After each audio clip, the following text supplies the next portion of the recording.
Recorded Books presents an unabridged recording of Judgment: How Winning Leaders Make Great Calls by Noel M. Tichy and Warren G. Bennis. Narrated by L.J. Ganser. This book is copyrighted 2007 by Noel M. Tichy and Warren Bennis, Incorporated. This recording is copyrighted 2007 by Recorded Books. Noel Tichy and Warren Bennis have each spent decades studying leadership and advising top CEOs such as GE's Jack Welch and Starbucks' Howard Schultz.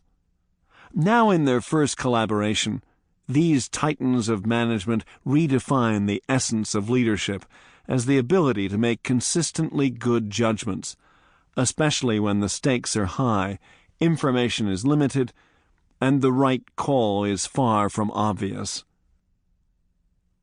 And now, Judgment.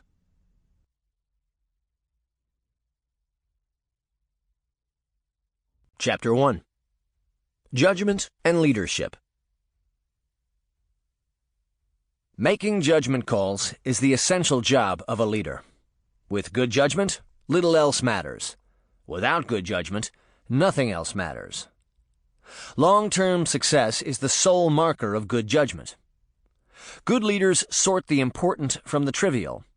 They focus on getting the important calls right. Leaders make the calls and see to their execution. They manage relationships with key constituencies. They align and mobilize team members for support.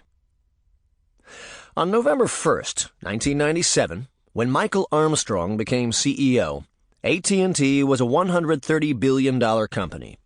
It wasn't the powerhouse it had been for much of its 100-plus-year history, but it had a stockpile of cash and plenty of opportunity.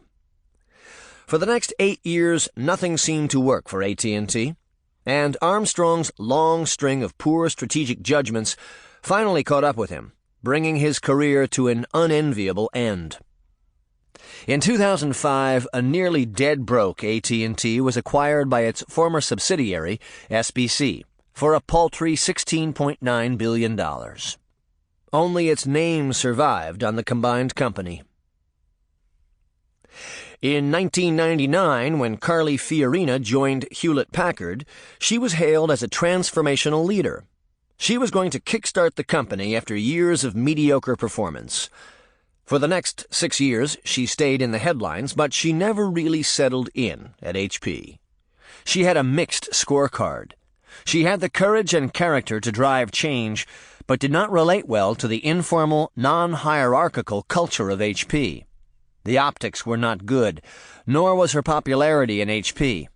To make matters worse, HP missed more than half of its earnings targets during her tenure. The share value of HP stock dropped a jaw-dropping 58% during her tenure. On May 7, 2002, the acquisition of Compaq was completed.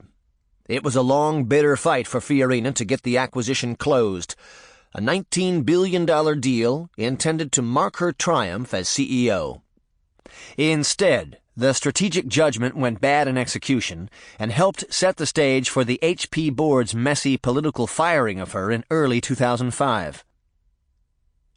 In 2000, when A.G. Lafley took the reins at Procter & Gamble, the 160-year-old consumer products company was in trouble. Shortly before Lafley was named CEO, the company announced it would not meet its projected first-quarter earnings.